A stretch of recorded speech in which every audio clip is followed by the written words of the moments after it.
Ռուս-ուկրաինական պատերազմում իրավիճակ է փոխվել։ Կիևն ամենօրյա ռեժիմով ԱԹՍ-ների միջոցով հարվածներ է հասցնում Ռուսաստանի թե էներգետիկ ենթակառուցվածքներին, թե ռազմական լոգիստիկ հանգույցներին։ Ուկրաինայի նախագահ Վոլոդիմիր Զելենսկին հայտարարել է, որ Բելարուսն անջատել է այն վերահեռարձակման կայանները, որոնք ըստ Կիևի գնահատման Ռուսաստանն օգտագործել է Ուկրաինայի ուղղությամբ անօդաչու թռչող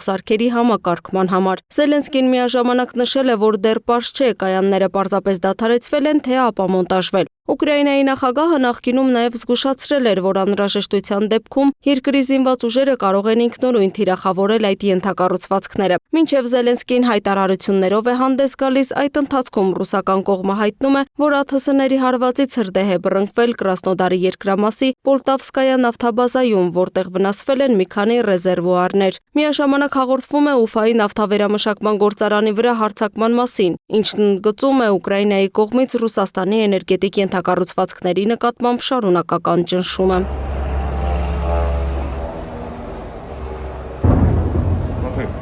Իրավիճակը հատկապես լարված է օկուպացված Ղրիմում։ Ուկրաինայի զինված ուժերը եւ հատուկ ստորաբաժանումները հայտարարել են, որ Ռոզդոլնեի շրջանում գտնվող հյուսիսային Ղրիմի ջրանցքի վրայով անցնող երկաթուղային կամուրջը այլևս գոյություն չունի։ Այն բազմափուլ ԱԹՍ հարվածների հետևանքով ամբողջությամբ շարքից հանվել է։ Կամուրջն ըստ ուկրաինական կողմի եղել է ռազմավարական լոգիստիկ ուղի դեպի հարավային ուղղություն, զինտեխնիկայի եւ այլ մատակարարումների համար։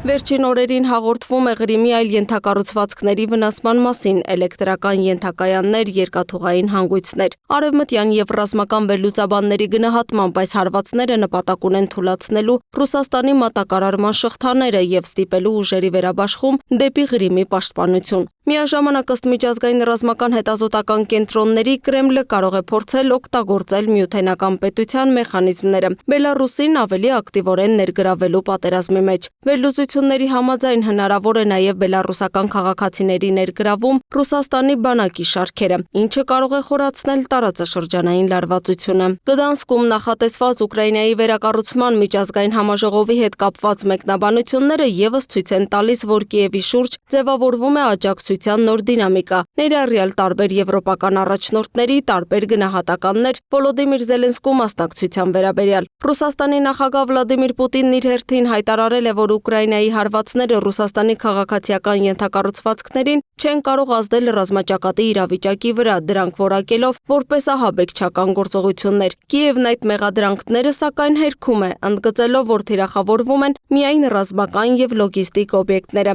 Վերջին օրերի զարգացումները ցույց են տալիս, որ պատերազմը մտել է մի փուլ, երբ ռազմաճակատային գիզը կարծես սառեցվել է։ Փոխարենը ահագնացել է այսպես ասած անօդաչուների մարտը։ Առաջնային թիրախ են դարձել ոչ միայն ռազմաճակատային գծերը, այլև էներգետիկ համակարգերը, տրանսպորտային միջանցքներն ու տարածաշրջանային դաշնակիցների ենթակառուցվածքային հնարավորությունները։ Փորձագետների գնահատմամբ առաջիկա շաբաթներին կարող է աճել թե հեռահար հարվածների ինտենսիվությունը, թե քաղաքական ճնշումը, հնարավոր բանակցային նախաձեռնությունների շուրջ, սակայն կողմերի պաշտոնական դիրքորոշումները դեռ մնում են կոշտ եւ անհամատեղելի։ Լուսինե Գրիգորյան, Free News Ազատ լուրեր։